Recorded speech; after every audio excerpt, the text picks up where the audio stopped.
Shubham films.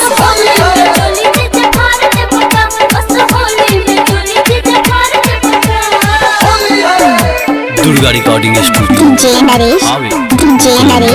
Sukhdev गाँव से उफान मारो त पिचकारी ऐसे सब नचते नचे नचकारी होली में चोली जे जफार दे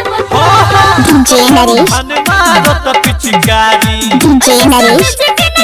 नचकारी आज हमरा पूरा दसली हो गरज आज हमरा पूरा दसली हो गरज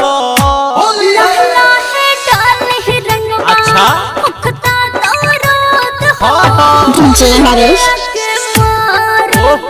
जय नरेश ना रंग डाले काहे हो दौरात हो हाँ हाँ दिदिया के मारत जय नरेश बाय झंझारपुर सुखेत गाँव होली में चोली जे जफार दे जय नरेश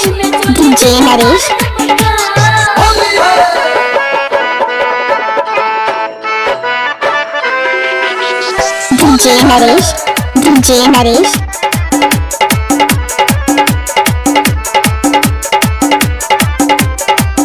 सुखेत गाँव ऐसे न थारा ये वीर नर गोरो बारिश बने अभी बतिया हो जय नरेश सयाने तोनी करे धन्यवान हो सफेद छतिया से छतिया हो ए हो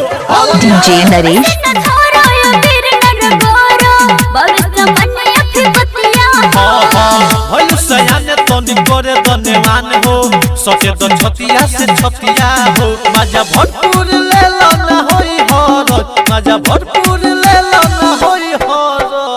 सुखेत गाँव डाल ही रंगवा मुखता दौरात हो दिदिया के मारत जय नरेश ना रंग डाले जय नरेश दौरात हो दिदिया के मारत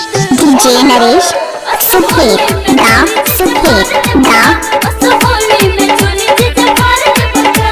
प्रेजेंट बाय शुभम फिल्म्स। जय नरेश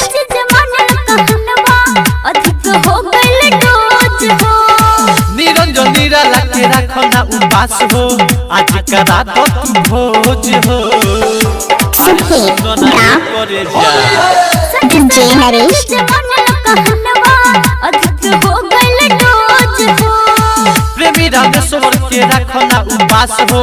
आज करा दो तू भोज हो साली जी जाके अपना पूरा दफर साली जी जाके अपना पूरा दफर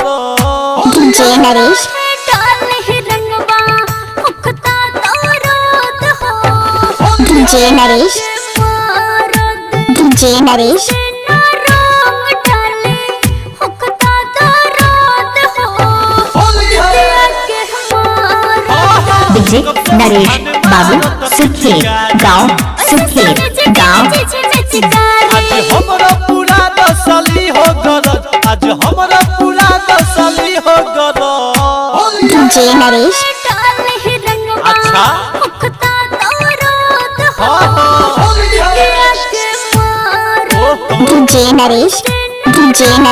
डाले काहे हो दौरात हो हाँ हाँ जय नरेश के मारत अरे भगत का बरगावन ना हो दुर्गा रिकॉर्डिंग स्टूडियो